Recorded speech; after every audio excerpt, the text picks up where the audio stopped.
Hi there! Sa video na to, iisa-isahin ko ang mga specific na pagbabago or changes, updates mula sa CS Form 212 Revised 2017 papunta sa latest version which is yung CS Form 212 Revised 2025. Ano nga ba ang mga nagbago, ano yung nadagdag, at ano yung mga dapat mong bantayan. Marami pa rin kasi nag-a-apply sa government positions currently na yung lumang version pa rin yung gamit, preferably yung CS Form 212 Revised 2017, at nagli-lead po yon sa delay, disqualification, and we don't want that. Kaya kung balak mo mag-apply sa gobyerno, make sure to watch this video kasi makatutulong to sa'yo para maiwasan mo ang mga costly mistakes when it comes to filling out the PDS. So if you're interested, make sure to watch the video until the end. Let's begin.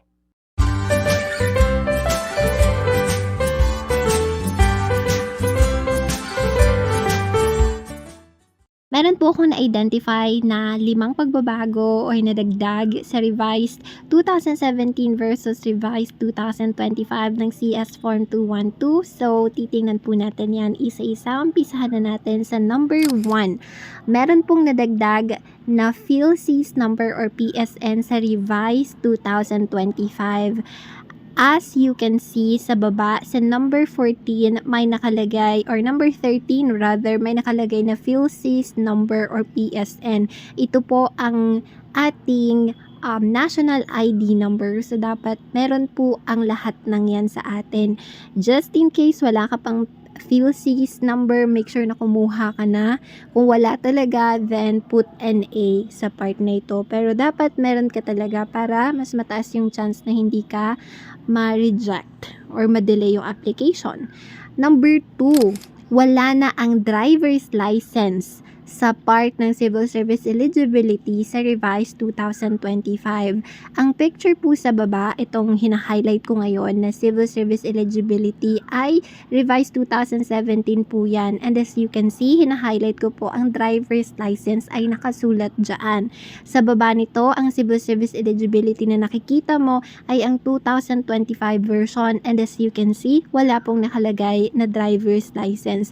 So just in case gusto mong ilagay yung driver's license mo dito sa part na to pero wala, make sure to ask na lang din yung institution na pag-a-applyan mo kung allowed pa bang ilagay yon or hindi na talaga since tinanggal na siya. Number 3 na pagbabago ay wala na ang monthly salary at pay grade sa revised 2025.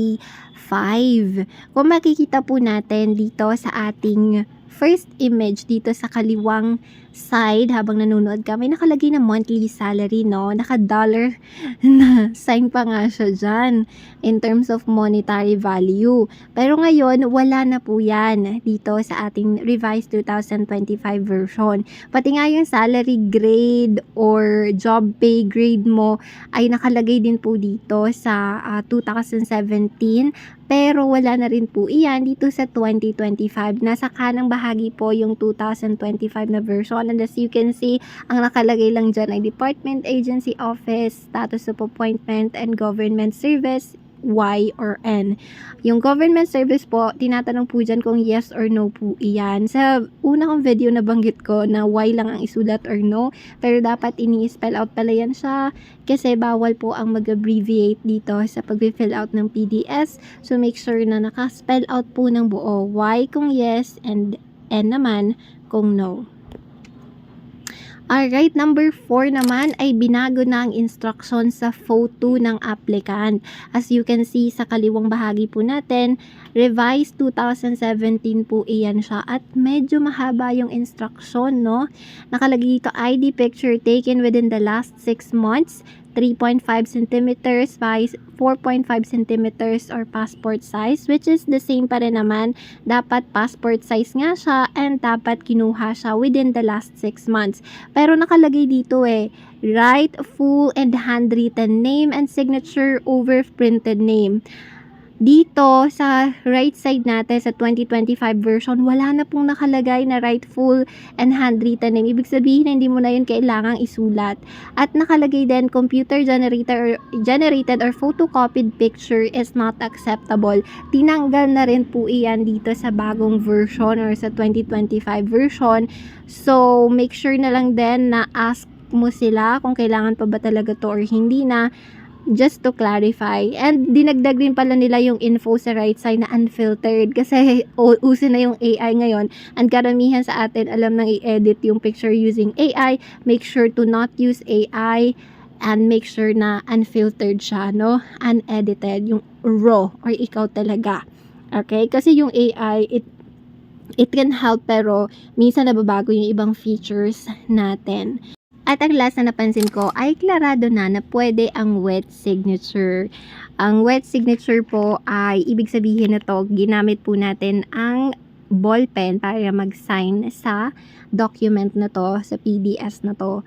Which is, pwede naman talaga kapag handwritten yung pag-fill out mo. Pero I highly recommend na electronic na lang kasi prone nga sa error yung handwritten, 'di ba? Kasi sobrang dami mong ilalagay sa tawag dito, sa electronic, isang pindot mo lang ay pwede mo na agad i-delete or i-edit yung info. And also sign din yun na competent ka kasi you know how to use the computer in order to fill out the application form or the PDS. Kung nakatulong sa iyo yung video na to, I'm pretty sure na makatutulong din yung full guide ko sa pag-fill out ng bagong CS Form 212 Revised 2025. So, if you're interested, ilalagay ko yung link sa description box sa baba and also sa comment section na rin para madali mong makita. And if you're also interested to watch more videos related to this, make sure to subscribe to my channel, hit the notification bell icon, and I'll talk to you next time. Bye!